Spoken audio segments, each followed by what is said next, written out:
La NBA, premier de classe, encore une fois. Bienvenue à Focus. Mon nom est Ray Lalonde, conseiller expert, conférencier, analyste en sport et affaires.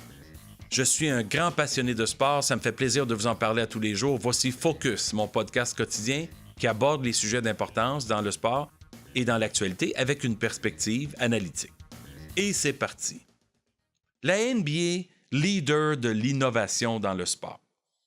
Il n'y a aucune ligue dans le monde entier aussi clairvoyante, visionnaire que la NBA. Et vous allez me dire que c'est tannant, des fois, d'entendre parler de la NBA. On n'est pas si partisan consommateur de la NBA au Québec. Je suis désolé, moi je suis un converti, j'y crois fondamentalement pour toutes sortes de raisons, dont la loyauté avec la Ligue, pour avoir été là presque 8 ans, partout dans le monde entier, et aussi parce que je crois fondamentalement qu'aucune Ligue n'est aussi avant-gardiste que la NBA aujourd'hui en 2018. Alors, je vais aller vite, ça va peut-être prendre plus que 5-6 minutes, mais je vais vous expliquer un peu toutes les raisons qui expliquent ça. En 1978, la NBA a fait sa première présence internationale en Israël. C'était les Washington Bullets qui ont joué un match contre Maccabi Tel Aviv. Ils ont répété en 79 en Chine.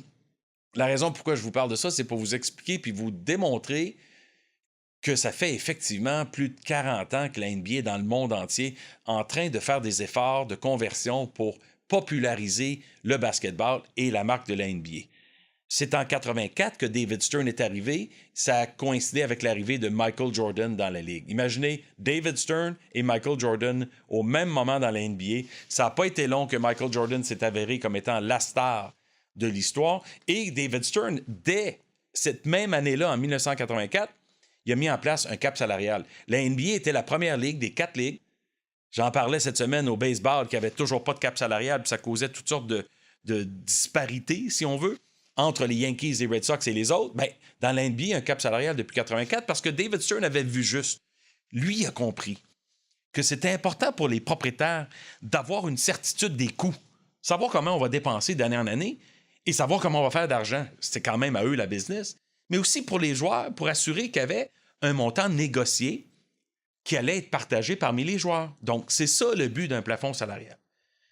En 1990, c'était le premier match de saison régulière, pas de match d'avant-saison préparatoire, saison régulière au Japon. Ça fait déjà 28 ans de ça. Et surtout, le moment incroyable, c'est la présence des joueurs de la NBA aux Jeux olympiques de Barcelone. Encore une fois, une initiative de David Stern qui a fait en sorte que lui voulait envoyer justement les meilleurs. Alors imaginez une équipe avec Michael Jordan, Magic Johnson, Charles Barkley, Karl Malone, Larry Bird, Patrick Ewing, John Stockton, contre les meilleurs joueurs de d'autres pays pour une médaille d'or olympique.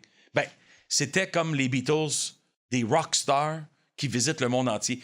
Tous les autres joueurs des autres équipes voulaient prendre leurs photos avec les joueurs de la NBA sur le terrain, avoir des autographes après le match.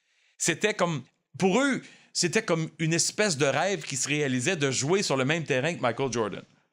À la fin, ils ont gagné tous leurs matchs facilement par 50 points et plus, mais c'était surtout cette présence mythique de joueurs de la NBA sur la planète qui a permis à la NBA d'aller à l'autre étape. Puis en 1993, c'est déjà devenu le début de la globalisation, cette mondialisation de la NBA qui a voulu prendre le monde entier par les cornes, conquérir la planète. En 1995, j'étais dans les bureaux de la NBA, on a lancé NBA.com. Aujourd'hui, tout le monde a un site web.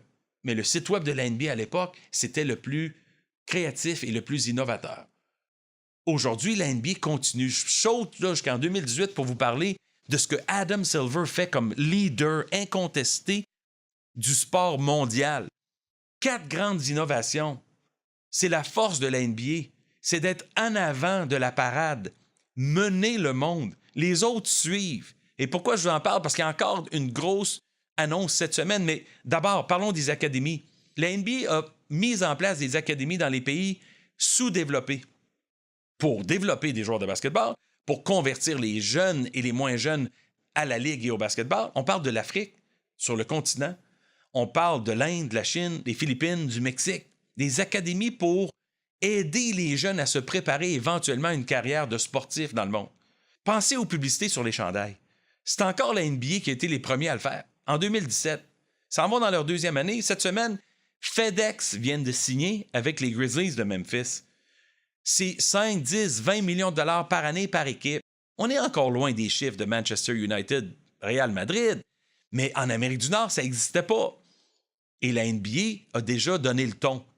22 équipes sur 30 ont une publicité. La Ligue nationale de hockey, la NFL, ils vont tous suivre parce que l'argent est là.